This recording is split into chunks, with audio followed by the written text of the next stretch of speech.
so far, let's hope it continues that way. Okay. Very And we animated one extra shot. Nothing to that. The insert shot that shows how they entered yeah, yeah, yeah. So this is really the insert shot, and at first at the opening where he puts the flag, so then it cuts to establishing the environment.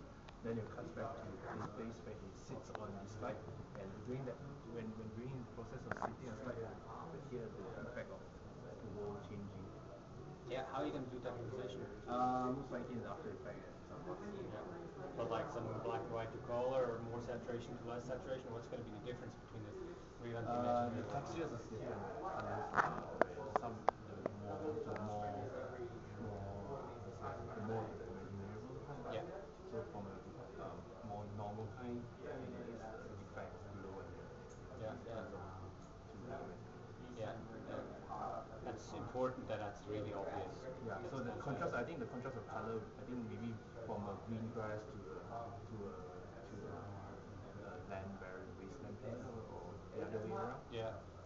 Well, yeah. The thing, I mean, what you're trying to sell is one is the real world and one is the imaginary world, and so you kind of got to seek for characteristics of the real world and characteristics of the imaginary world. It's really important to kind of bring that across at that point. Whatever it ends up being, if you want to be more photoreal and more cartoony, if you want to be, I don't think it's a saturation issue in this case. It's definitely not color versus black and white. But yeah, that's kind of key, because that sets up the whole rest of the story. I mean, it does become obvious eventually that it's a fantasy world, just from their vehicles and everything. But still, that's Getting the viewer's mind to get exactly, to just kind of, you have to sell it with this one shot. And then of course the remaining shots have to fit in, so the transition into what it's transitioning you kind of know already, because the remaining shots are all like that. So the one you can play with is what's before, what's the real world. There's more. And does anything, so this is the actual shot. So their slides, the vehicles, they're already like that before the imaginary world, or do they kind of transform? Yeah, it's kind of like this. Oh, so even before he puts the stake in, and that's kind of, that's a bit confusing, because that's clearly something that comes from the imaginary world. So that would have to be some normal Looking, 3D then or there's something. change in morphing. Morph or blend or whatever it is. Morphing sounds like too much work at this point. But, I mean, that's also not something that really needs to be done today. This is also more like working on this at some other point, really polishing it. I think that's an important element of the transition. That really helps sell it. But if this thing is already in this fantasy stage before the transition happens, that kind of confuses everything. So maybe we can like, maybe it's like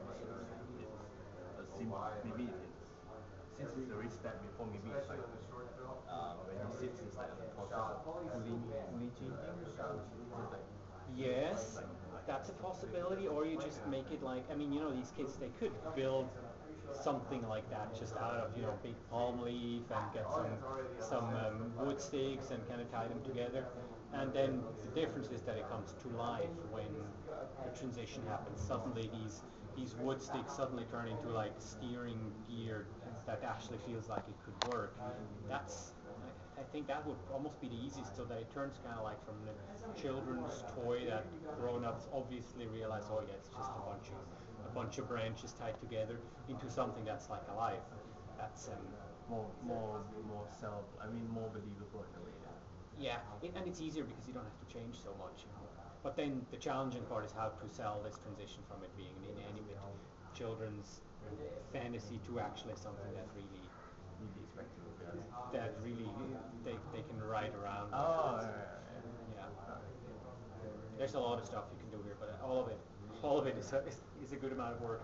Actually, one thing you could do is if you change the camera such that just the parts of her vehicle are not visible, that are kind of fantasy one. You could kind of maybe have it such that you only see the front, which is just the palm leaf, and then kind of the camera goes around a little bit and just reveals, oh yeah, this is now more than just that palm leaf. That's So you could kind of take advantage of the camera to not have to show the transition. So kind of like the pole goes into the ground, the transition happens, and we see the thing in the distance, and then as the camera kind of moves around, maybe pulls away just a little bit, you kind of suddenly see, oh yeah, this is more than just a bunch of sticks. That's a possibility. Yeah. So like the new lighting, like the shadow work you guys have been doing, is there anything already to look at, or is No. still waiting for the renders? Yeah, finishing our render then stream it. Okay. Night time-ish. All right. I'm not sure when I'm going to be back. I'm kind of leaving like 12:30ish, so I may not have a chance to look at this before tomorrow. Just kind of have to try to just make it, yeah, just kind of go on your own and see how it comes out. But again, like the important things just to keep in mind is like reserve the highest contrast for the foreground. Don't push the shadows too dark as things recede. Keep the haze in mind, and make sure the shadow quality is nice. You get soft shadows. Check sharp shadows when the shadow casting object is close to the receiving object, so something like this. Shadow is probably quite sharp and then kind of gets a little bit softer down here. Same for like trees. Sharp near where the tree touches the ground and gets softer the further away. That's kind of like realistic sunlight. Don't go too dark with them. They should never be totally black. If it's an exterior environment, there's always some sort of bounce, even like under horizon.